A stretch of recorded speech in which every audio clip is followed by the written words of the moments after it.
Hello, friends. If you're here watching the replay, thank you so much for stopping by and checking this out here. My name is Svava Brooks. I am a trauma recovery coach, and I like to hang out here on Periscope and YouTube Tuesdays and Thursdays, where I hang out with fellow survivor thrivers as we work our way in recovery, healing after trauma, abuse, and neglect. If you're curious about the coaching that I offer, you can visit my website, svavabrooks.com, and where you can also learn more about the workbooks that I have put out to help survivors and other coaching that I offer. So thanks again. But if you are here with us live right here, right now, please say hello. Please let me know that you're here so I can welcome you and celebrate you. And I also welcome any questions that you may have about healing. And so if I don't know the answer to your question, I'll do my best to put it out into our community. There is lots of wisdom here in this space. And I'm sure we can come up with some resources or suggestions for you. But thank you for being here. But like I'd especially like to start with right now, during these uncertain times, is to check in with you. Where are we at right here, right now? Meaning, how are you feeling right now in your body, in your nervous system? What's going on in your mind? What's going on in your heart? I've been talking to a couple people today who are sharing that, yeah, this is maybe harder than usual, meaning on a good day, our nervous system can be a handful, but on a challenging day or challenging week, as we are having right now, it can feel a lot. So, hey, Edge, how are you doing today? Thank you for your comment. Can't stop shivering, shaking for an hour and a half. So tell me a little more about that. Sometimes our nervous system start to tremor, start to shake.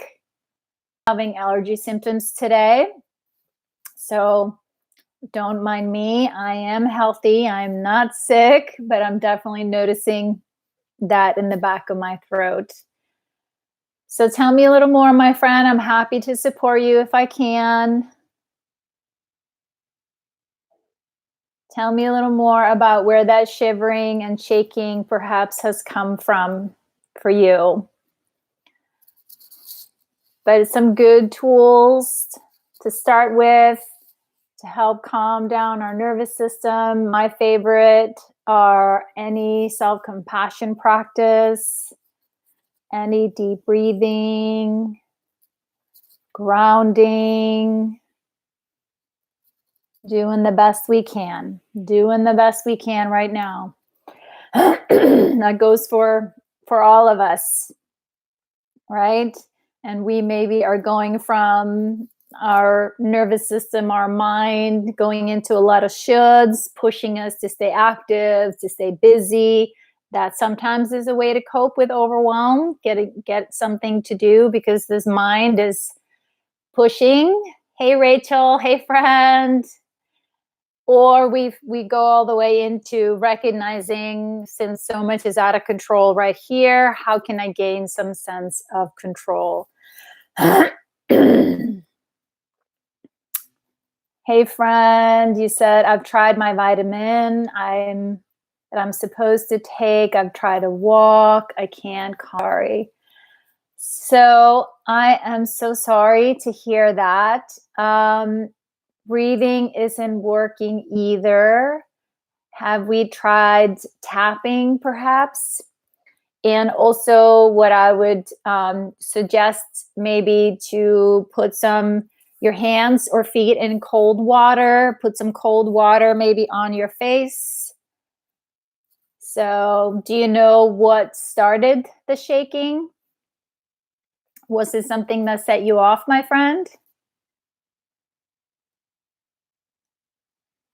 So I'm just curious, what started the shaking? Did something set you off? Are you used to tremoring? And I'm curious, since I don't know your name, my friend, I don't know if you have done TRE. So if, using tremors to help calm your nervous system is normal for you, but tremoring can definitely come on in our nervous system when, whatever happened in the past is over, the stressful event is over, and your body is trying to release the extra tension from the body.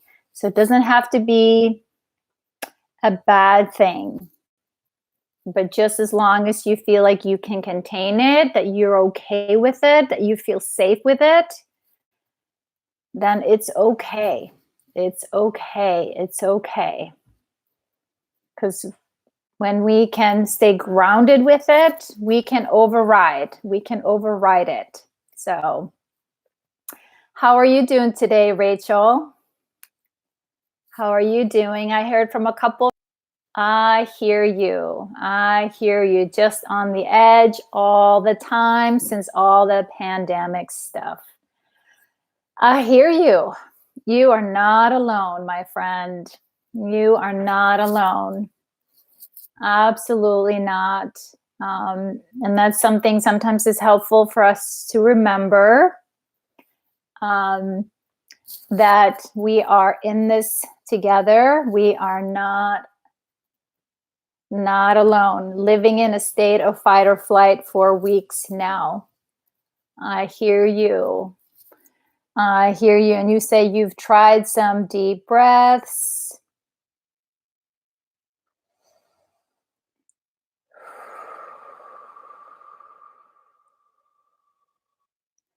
I'm actually just breathing out. I'm exhaling slowly here to maybe invite your nervous system, your body to start to copy what I'm doing. Sometimes we need another body, another person to co regulate from.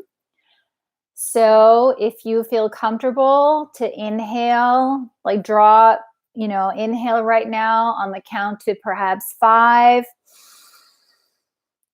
and then hold your breath for count to 3, and then exhale to count of 6 or 7.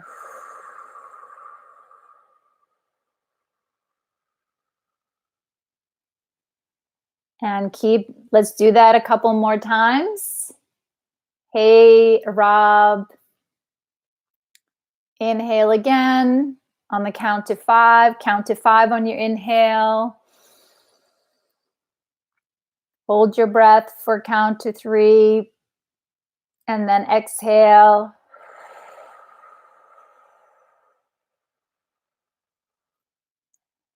On the count to 6 and even 7. Can you try that again? Anybody who's feeling a little anxiety right now, that nervous system is kind of up there on the fight, flight, freeze curve.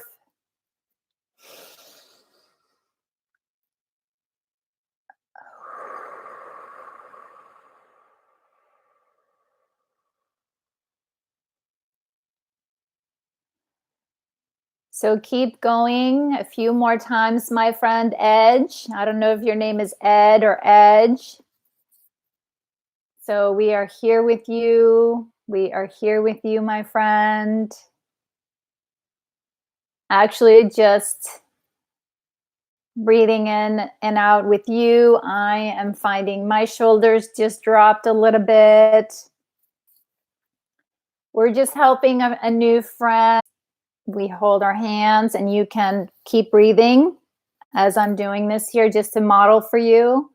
I cross my hands, lock my thumbs, and I place my hand on my chest. And then I slowly tap one side at a time. And this actually reconnects both sides of our brain and can pull us out of the part of our brain and the nervous system that is over analyzing, right? Going on a spin right now with what if, all the worst case scenarios being played out in our mind. And that is not always helpful, especially right now. Thank you, Rob. Thank you, Rob, for validating our friend. You are not alone, my friend. Right? Like I mentioned earlier, talking to some of my friends this morning during our one-on-one sessions, we have to remind ourselves, nope, none of us has trained for this. This is uncertainty none of us could have expected. Right? So be gentle with ourselves, gentle with our bodies, taking it really, really slow if we can. And keep tapping here. I don't know if you've switched and if you're giving this a try.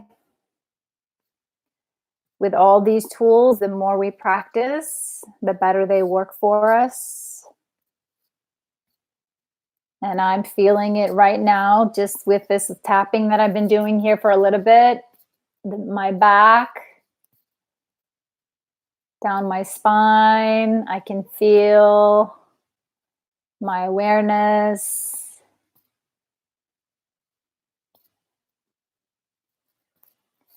Because here's the thing, my friends, our excellent Rachel, she says, I love that tapping. Our mind, our nervous system, often when we spike right into the fight or flight part of our nervous system, we often tap into the part of our brain that doesn't remember, doesn't know if what's going on is real or from the past. Right? And yes, the reality is there's some certainty right now. Absolutely. Absolutely. That's very real. But sometimes because of our historic trauma from the past, unresolved trauma, perhaps in your body and your nervous system, your mind goes into the worst case scenario. Right? And then that starts to play out in our bodies. Your left brain goes into the right brain and collects historical data that reminds us of last time when that happened, or the last time I felt this way. So I hear you, my friend. He says, I can't get over how hard I've worked over the years towards healing, only to get sucked back in to a time I ran in gangs and was running for my life. I hear you. I absolutely hear you, my friend. This is normal. What you're experiencing in your body is normal.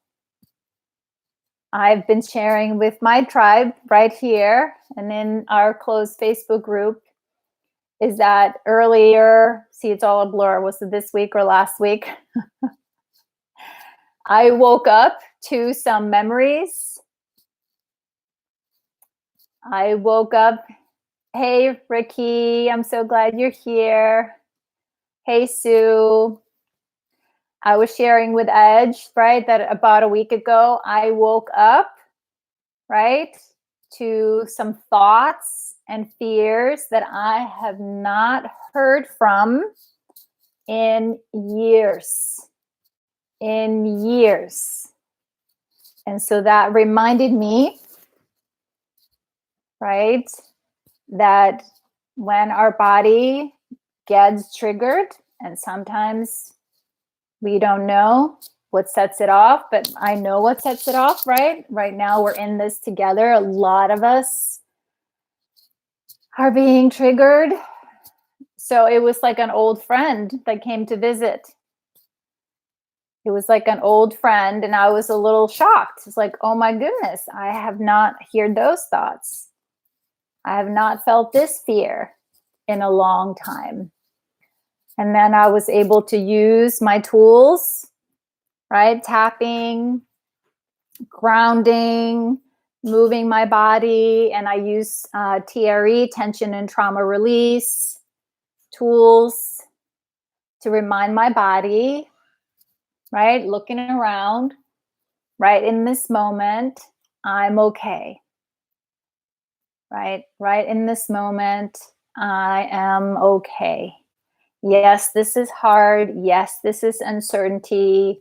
Yes, my body is being reminded of those overwhelming, scary feelings from the past. But I was kind with myself, didn't try to punish myself or feel, shamed or embarrassed that this is what this body does. Given the trauma that I've been through, chances are when something drastic happens in our lives, we might get gentle reminders and sometimes not so gentle that I had an opportunity to revisit, to sit with, to comfort, to remind them I am in charge of this body now, right? A lot of the survival was on autopilot all those years ago. But I am here now. I am here now. I am here now. And Raki, you were asking, how do we deal with how do we keep going through the fears? By gently comforting ourselves, reminding ourselves, yes, as much as those fears, are real. I hear you, Edge. I hear you, my friend. I know. I know. I say gentle, but I know it's brutal. I could use some other words to describe it, but it is brutal. I hear you. I hear you. But what supports us the best we can is to do our best. Triggered, then, I reach out to a safe person. I reach out to my people. I connect with my body and remind myself, okay, what are the things that I'm in control over? There's a lot of things happening out here I have no control over, but I can control how I respond the best I can. Yes, sometimes it feels like this body just takes off on its own, but doing the best I can to respond to what people are saying, how people are reacting, what's happening to other people, what's happening to people around us. So, because fear in this body takes me out of, disconnects me from the part of my brain that I need to analyze and respond to what's going on. And actually, I was just looking, there's a lot of researchers and therapists putting out all kinds of videos right now. I know you guys are also seeing them, but I love, 90% we operate from our prefrontal cortex, from our wisdom, from knowing, right, how to engage socially and stay connected and take care of ourselves. When we peak into fight, flight, or freeze, we are only accessing 10% of our wisdom, only 10% of the stored knowledge of, what we might and what we know perhaps to do. So to do our best to stay out of fear, because fear sets off this nervous system, and then all of a sudden we are fighting for our lives, right?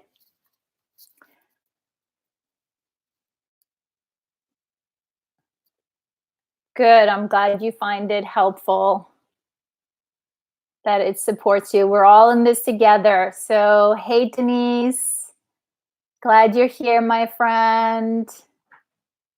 Glad you're here. I think I already saw and has said hello to you, Sue S. I hear you, right? You couldn't think straight. That's exactly it. That's it. And then perfectionism, right? Fear of getting it wrong. That's our topic today, right? We're going to be talking about our imperfections. Worried about being judged, and for so many of us, being perfect and have knowing the right answers wasn't felt like a matter of life and death, maybe as a child, right? So we're going to talk about that here in a minute, but like I mentioned earlier, any questions that you have about trauma or healing, we are so glad that you're here. You are in good company, loving company. And just to let my Periscope friends know, I'm also responding here to the live chat on YouTube.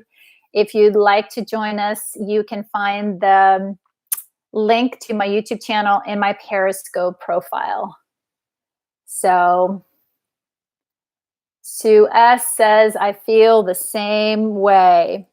I hear you, friend. Yep. We are in this together, my friends. We are in this together. So keep breathing, keep using your tapping, right? Do your best to keep your body staying present. I'm going to take a peek here over onto the Facebook page and set up our conversation, the topic for today. And all of you, of course, welcome to answer those questions, comment, validate, encourage all the people that are here. But on this journey, we are on day 100 in releasing our authentic self, one day, one page at a time.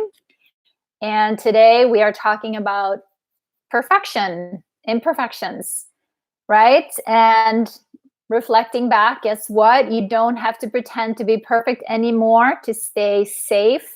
No one is bending over backwards, turning myself into a pretzel, literally, to take care of everyone in my life to make sure they were happy. Not my responsibility. I finally learned. Instead, learn how to be perfectly imperfect.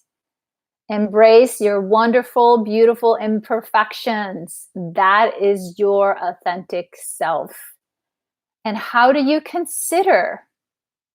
What do you consider to be your imperfections? So I'd love to hear from you. The two questions: your authentic self, part of our imperfections.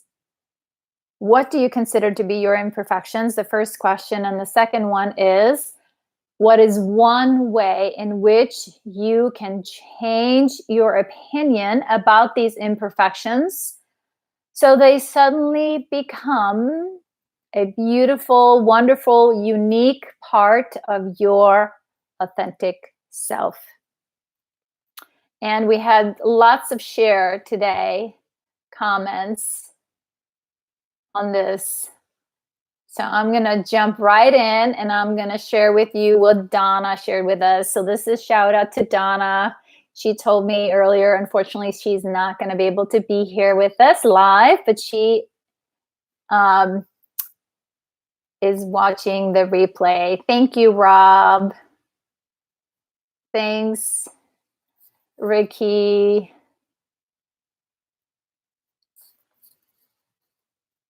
Ricky said, I feel perfectionism is holding me back from reaching my potential in my career and wealth. I hear you, my friend.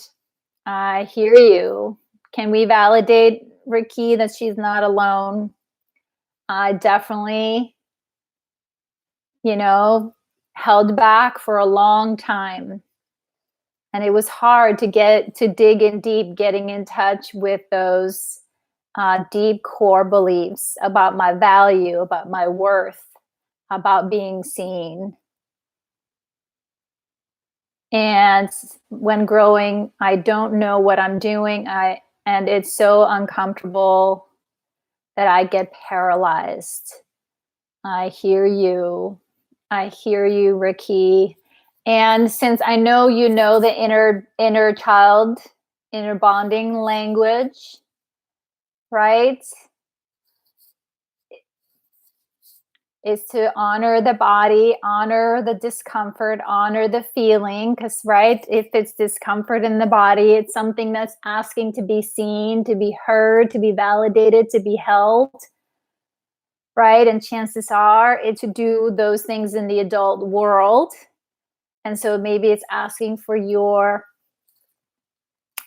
comfort, right? And especially that uncomfortable feeling. How can you follow that in your body?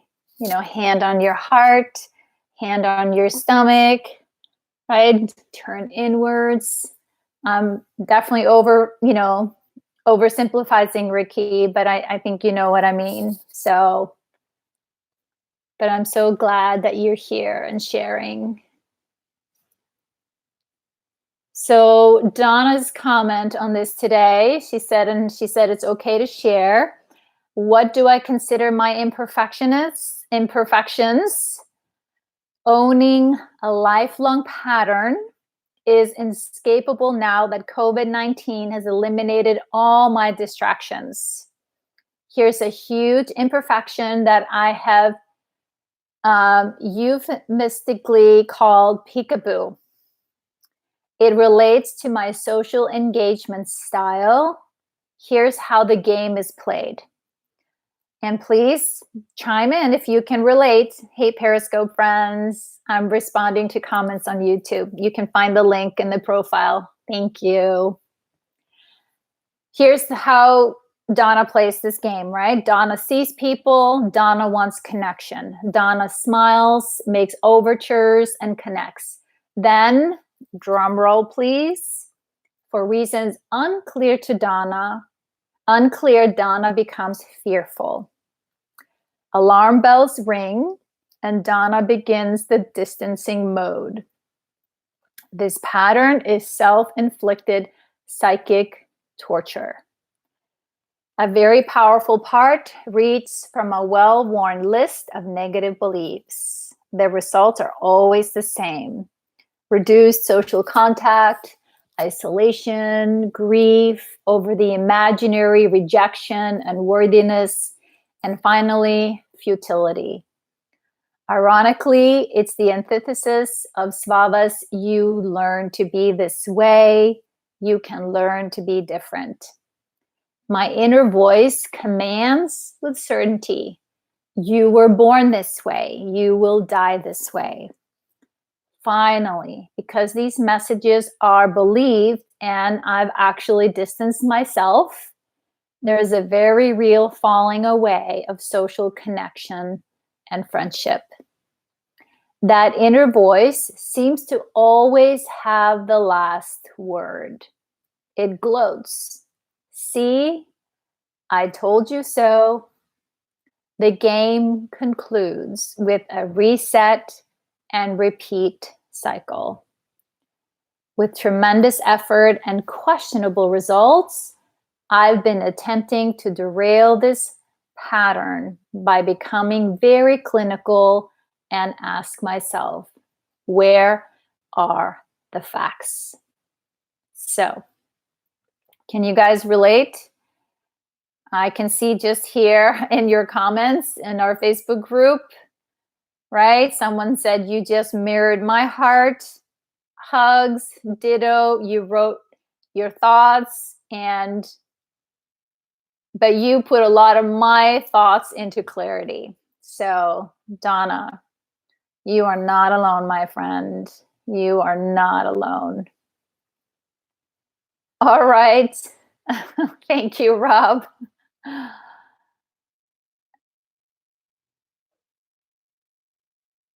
So thank you, Rachel, for showing of hands. Donna, you are not alone. You are not alone, right? And it's this challenge that we have with wanting connection and not wanting connection, wanting to be seen and not wanting to be seen. Okay, if I'm only look good enough on the outside here, maybe these people will find me acceptable. It feels very risky. We put ourselves out there, and then what's going on inside of us, perhaps, Donna, right? It's like, well, if they only knew, right? So, yes, Denise says close relations are super scary, and people usually want something in return. Yes. Yes, yes, yes. Beautifully how she tells it, and beautifully written, Donna. So I want to suggest, right, is that this experience is what a lot of people with trauma experience, right? It's like our whole body, our nervous system, we are constantly receiving information from the environment, taking it in through all our senses, translating it, right? Navigating, how do I bring myself closer? How do I connect? How do I communicate? But at the same time, I might get hurt. What do they want from me? What's the expectation? What if I fail? Right? That whole dialogue that can go on in the background at the same time is and can be freaking exhausting, right? So this is what we're navigating, my friends, is to understand again how we learned this to be this way, the stories that we came up with to survive our environment, and as a result became our inner narrative, then it became our thoughts, and it became our beliefs. And then without thought or question, it's what drives how we engage with other people. But then the beauty again from being in a group, and the beauty of being courageous, Donna, and writing it out and being authentic and vulnerable, you're giving voice to what you're feeling. And in feeling it, seeing, right? You're being seen, you're being heard, you're being validated, you're being affirmed, you're not alone. And then that can help our nervous system. Okay, all right, I don't have to hide. Right? Other people feel this way. And again, I learned to be this way. I am learning. I am different, and I'm learning to be different. Thank you, Rob. Did the same with a new friend. When we became friends, I got scared and flaked. So I'm sorry, Rob. I used to do that too. I've told you guys, close relationships, friendships even, were hard and scary. It felt very risky. And so I didn't play, so to speak, because it was just too hard. Too hard. Rachel, thank you. She says, I can relate to Donna. My imperfections is that I am sensitive and needy, which can lead to distancing myself from people if I feel like they are rejecting me. They may not be, but in my mind, it seems real. Yes, exactly. So can we relate to that, to Rachel here? How often do we have a story about what's going on with other people? Expectations or assumptions, and usually I'm being brutal about my part in it, right? It's gotten better, and I've gotten better at asking for doing a reality check, and the same thing of addressing, so what part of me, where do I feel this in my body? Because the body doesn't lie. The body always shows up where we are feeling what we're feeling. And then when you can tend to your body with kindness and self-compassion, the same way you needed to be supported and tended to when you were little, can you tend to your body and your feelings the same way? It's just here with a message, trying to tell you something. I see you, I feel you, I hear you to be heard. Right? I hear you. And that's right. The volume of our thoughts in our heads is often way too loud and louder than what's actually going on inside of us. And then that voice takes over, and has been a good strategy to not expect too much from people because you're just going to get hurt anyways. Why bother? But then we feel, right? We want to connect, but we struggle. Again, it feels risky in the beginning. I totally get it. But this is where being together in a community like this, my friends, where we are practicing. We are practicing. Taking the new information that we're learning, practicing it with each other in this safe space, and then we can maybe try and experiment and taking it out into the outside world. So thank you, Donna, for that beautiful share, my friend. Our friend Sue P shared with us, interesting, I found myself thinking about this question rather differently this year. In the past, I would have given you a long list of my imperfections, things I thought were wrong with me that I needed to change or do differently. Top of the list would have been overthinking and over-planning everything, desperately trying to avoid getting things wrong or making mistakes. Always feeling anxious and never feeling anything I did was good enough. Can we relate to Sue? Can you say yep or heart on YouTube? She goes on to say, yet now I'm realizing that this isn't who I am. This is how I learned to be. Hey, friend. Hey, Frank. And tried to cope with the way I was treated as a child and in other abuse situations as life went on. Now I'm recognizing that I don't have to be perfect. And as a human being, I am bound to make mistakes sometimes. And though I still find the old habits cropping up, quite often at times when things are hard, I am learning to accept myself and to see that even with my perceived faults, beautiful, beautiful, beautiful, beautiful. Exactly. Sue, thank you, friends. You're getting lots of validation here in this space. I know you'll watch this later. So I play that too. Rachel says yes. Sue says yes. Yes. Absolutely. And it's good, right, to recognize that, those lists of attributes or how we see ourselves or who we think we are, it's like, no, not really.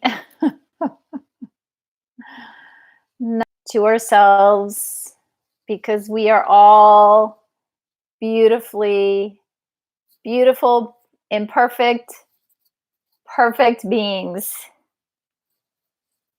We needed to be unique because the world cannot stand any more of us trying to be the same. Doesn't work that way. We need our differences, my friends. That's how this whole thing works. Absolutely. And when we celebrate and own our strengths and our unique selves, the things that we love about ourselves that give us joy, we give other people permission to do the same. So I am loving all the love in the group here today. Lots of loving, kind comments. And again, to my Periscope friends, if you are not seeing what I'm responding to, then it's over on YouTube here. But I'm glad you're here with us. I am glad you're here with us. Let's see here. Nancy says, yes, imperfections can give us the humbleness to love our imperfections.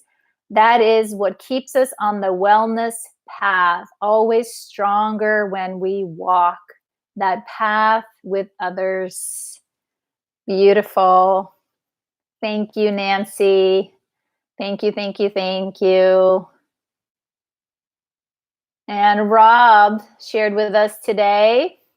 He says, I used to get called mad a lot. I'd have different views or take on things that bucked the headlines or how my friends group thought. So rather than face the challenge, which just increased the pushback, but I learned a few things. Firstly, it's a gift to think critically, and I have a natural talent for rational analysis. I even found out that I had stumbled into this cultural I can't say that word, Rob. Rhetorical analysis way of thinking before I knew those terms existed. And secondly, it was my friend group who were not as developed intellectually, and their lives centered on their village life of job, drink, and newspaper. So of course, I sounded mad to them. They were just expressing the comfort of staying in your lane. And the best friends I made were the ones, who realized I wasn't being devil's advocate, but I was an individual with free thought, which we all are. Maybe deep down for some.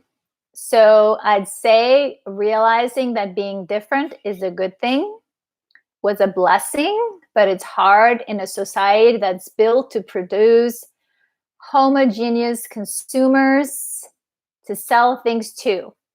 Side note, that's why this stuff we do here with embracing love and compassion is so excellent, as consumerism cannot work if we all realize a new gadget doesn't fill the hole in our lives, but the interconnectedness through love and empathy does, which is free, so of no commercial value. Beautiful, Rob. Thank you, thank you, thank you, sweet friend. Thank you, thank you, thank you.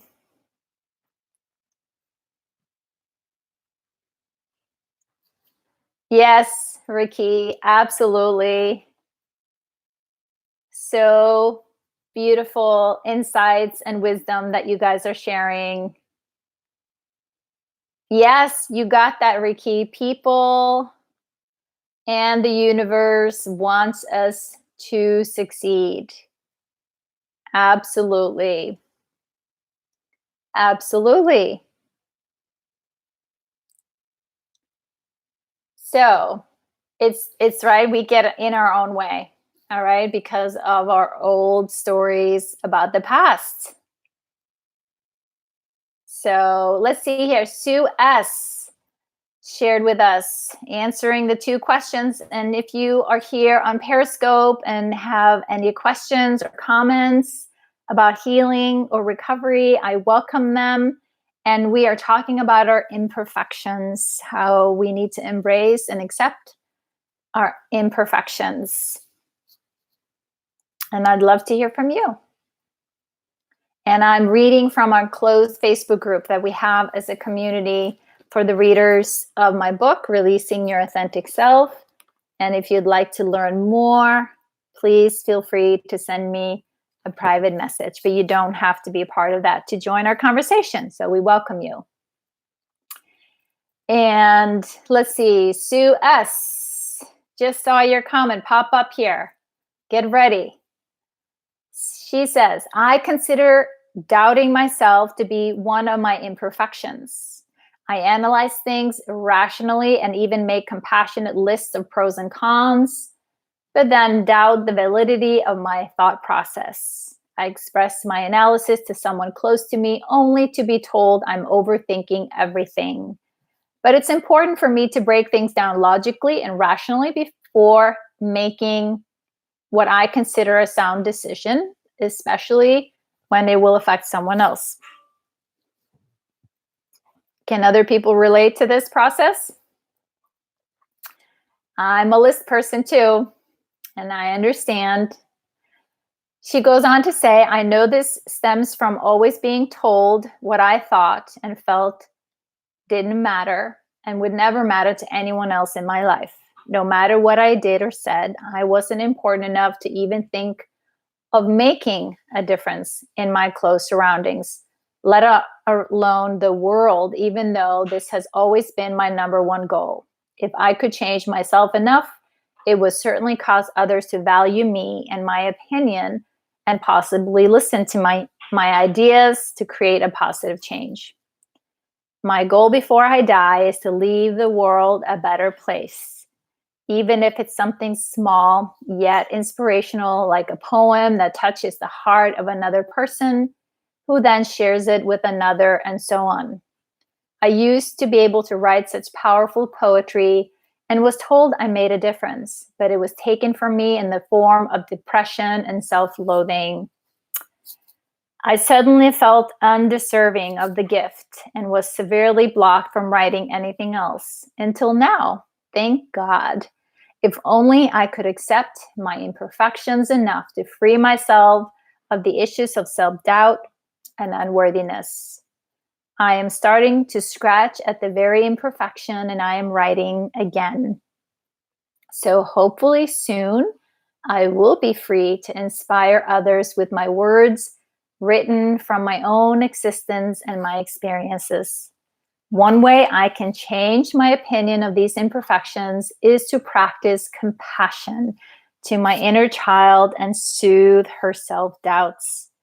She has wanted to be free for so long and to be set free to shine in the spotlight. She has so much beauty, and just her innocence alone flows from her like a sparkling stream into a river of brilliant, childlike laughter and heartfelt appreciation of everything simple and divine. She is teaching me to validate that I'm alive and a part of every beautiful sight, smell, and sound surrounding me.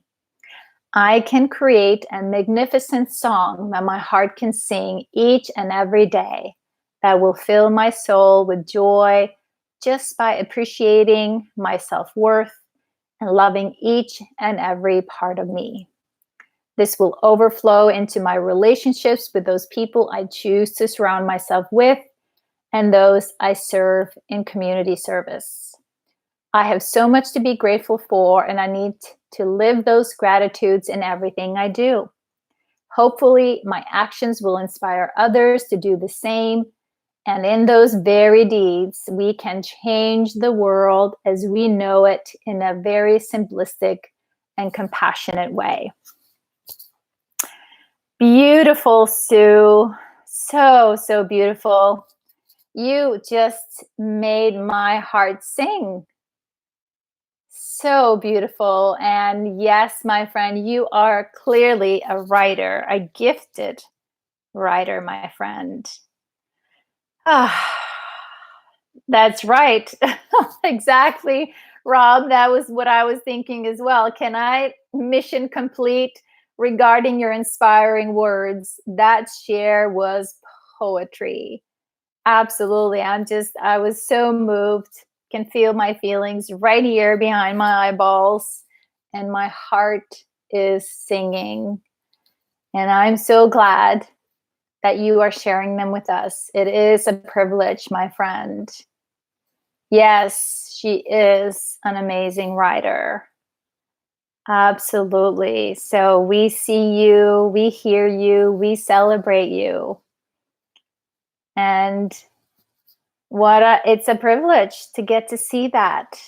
Thank you for sharing so courageously. Yes.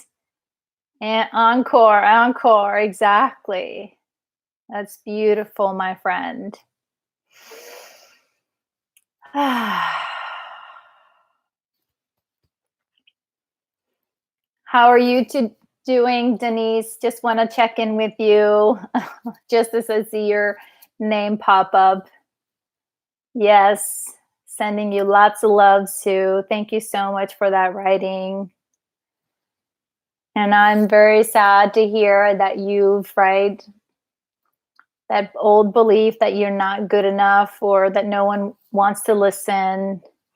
You're not alone, my friend. Those doubts, those crippling doubts, certainly can get in the way. And just like Ricky shared earlier here, right? When it gets in the way of us living our most authentic life. But sharing them, right? Putting them out on paper, telling others, recognizing, right? This is so much the reason, like this process is because of what you went through. There's nothing wrong with you, right? And the more we can practice in a safe place to overcome that self-critical voice, and we get feedback from safe people that value and respect and celebrate you, then slowly we find our way back to maybe I'll share a little bit, maybe I'll share a little piece here. We're practicing. So thank you, thank you, thank you, my friend. So appreciated. That's right, right. I vote we have new members who aren't talented writers as it makes me look bad. Thanks, Rob. No, that's not true. Not true, Rob. That's it. It's like there's no comparison. Exactly. That's right. We cannot, every time we compare to others, who loses? We never win in that game. And again, you need to write your way, your style, your authentic self. Honor that, not compared to others. Even though, I mean, I know that's what our brain does. That's what our culture does. That's what we are always being pushed to do. So Denise says, I survived another day. I hear you, my friend. I hear you. She goes on to say, anything I write is very dark and not uplifting at all. I hear you. Well, Denise, I don't know if you've heard me say this, but if you ever are writing and you worry about putting it into the group, worry or concern for triggering people, you can always send it to me privately. That's open for all of you. If there is something that comes up for you around journaling, and because sometimes I do appreciate people doing that. And sometimes I tell people, thank you for sending that to me because I do think it would have triggered someone in the group.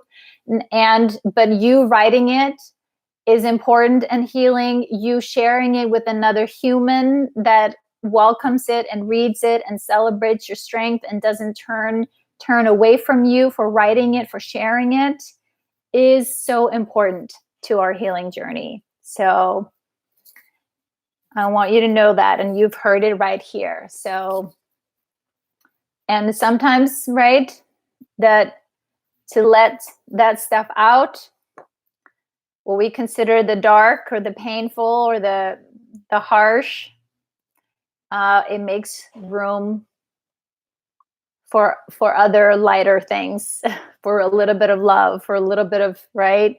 So it's not bad at all. And it's important to get out. It's important to write it. So yes, exactly. Yep, that's right. You're welcome, Denise. Of course, of course. So thank you, sweet friends. Thank you for another lovely hour together here. I so appreciate you always showing up here and supporting each other. Just so beautiful to see all the love. So, and this is it, my friends, you know. Yes.